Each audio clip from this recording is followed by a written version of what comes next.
చెప్తున్నాను. మీ అందరికీ praise the lord అండి. ముందే చెప్పాలి, ఇప్పుడు చెప్తున్నాను, సారీ. నా సాక్ష్యం గురించి నేను కొన్ని నెలల నుంచి 2 నెలల నుంచి దాదాపు నేను రావటం లేదు చర్చికి. ఎందుకంటే నేను చాలా బలహీన పడిపోయాను. సివియర్ మోషన్స్, నీరసం, నడక కూడా రానంత స్థితి. మంచం మీద ఉండాలని నడవలేను, అసలు నడవలేను. ఆ స్థితికి వచ్చాను నేను. అస్సలు ఒకవేళ రావాలనుకున్నా వచ్చి చర్చిలో కూర్చోలేను, రాలేను కూడా. అలాంటి స్థితి వచ్చింది నాకు. వెళ్ళేది 2వ సారి ఇలా రావడం. అయినా కూడా నేను చాలా ప్రార్థన చేసుకున్నాను. మన చర్చికి పాస్టర్ గారు వాళ్ళ దగ్గరికి 2 సార్లు కబురు పంపాను, కానీ ఆ పాస్టర్ గారు వాళ్ళకి అది అందలేదు నా వార్త. ఎందుకంటే ఒక్కోసారి దేవుడు నాకు అలాగే చేస్తుంటాడు. ఎందుకంటే నువ్వు వాళ్ళ మీద ఆధారపడతావు, ఎందుకు, నువ్వు ప్రార్థన చేయి అని ఆయన ఉద్దేశమేమో. అలా కొన్నిసార్లు అలా జరిగిందని నాకు ఎవరి దగ్గర రానిడు దేవుడు. కానీ నేను బాగా ప్రార్థన చేస్తున్నాను. తర్వాత ప్రసాద్ గారు అనౌన్స్ చేశారంట, మీరందరూ ప్రార్థన చేసి ఉంటారు. మరి పాస్టర్ గారు మరి ఆశీర్వాదం గారు ఇద్దరు మా ఇంటికి వచ్చారు. వీళ్ళు ప్రార్థన చేసి ఉంటారు. వచ్చిన తర్వాత నేను కొంచెం నడవగలిగానండి. నడవగలిగాను దేవుని దయ వల్ల. మరి ఆ తర్వాత గ్రాడ్యువల్గా నేను బాగానే ఉన్నాను. దేవుడు నన్ను ఆశీర్వదిస్తున్నాడు, దేవుడు నన్ను కాపాడుతున్నాడు, నన్ను నడిపిస్తున్నాడు, నన్ను వాడుకుంటున్నాడు. దేవుడు బహుగా వాడుకుంటున్నాడు.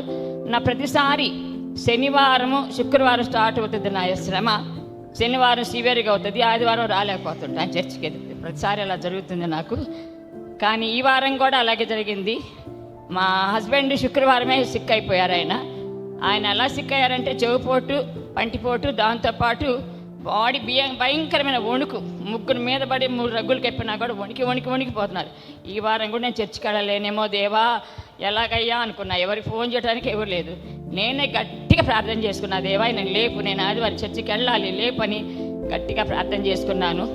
మరి దేవుని కృప వల్ల నిన్ననే ఆయన లేచారు, ఇవాళ నడుస్తున్నారు. తనకెంత స్నానం చేశారు, వందనాలు చెప్పుకున్నాను దేవునికి, చర్చికి రాగలిగాను. ఇది కూడా ఒక పెద్ద సాక్ష్యం నాకు. ఒక చిన్న విషయం, చిన్నప్పుడు నేను బాలమిరియాం డ్రామా వేశాను. బాలమిరియాంకి నేనే ఉన్నాను. అప్పుడు మా టీచర్స్ అన్నారు, నువ్వు నిజంగానే బాలమిరియాంవేను, పెద్ద అయిన తర్వాత కూడా నువ్వు మిరియాంవేను, నువ్వు ఆడుతూ పాడుతూ డాన్స్ చేస్తూ నృత్యం చేస్తూ సంగీతంతో నాట్యంతో నీ దేవుని స్తుతిస్తావు అన్నారు. అలాగే నేను దేవుణ్ణి ఎప్పుడు యాక్టివ్గా స్తుతించాలని నా ఉద్దేశం, ఎప్పుడు దేవుని సన్నిధిలో ఉండాలని నా ఉద్దేశం, ఎప్పుడు దేవుని కొరకు ఏదో చెయ్యాలని నా ఉద్దేశం. నన్ను ఎంతగా ప్రతిసారి పడిపోతున్నాను, లేవనెత్తింది దేవుని కొరకు. నేను ఏదో చర్చిలో ఇంపార్టెంట్గా ఉండాలి, ఎక్కువ ఉండాలని నేను ఆశిస్తున్నాను. మరి ప్రసాద్ గారికి, పాస్టర్ గారికి, ఆశీర్వాదం గారికి నన్ను అనౌన్స్ చేసి ప్రార్థన చేయించినందుకు, నా కొరకు ప్రార్థన చేసి నా కొరకు వచ్చినందుకు చాలా వందనాలు చెప్తున్నాను. Thank you so much.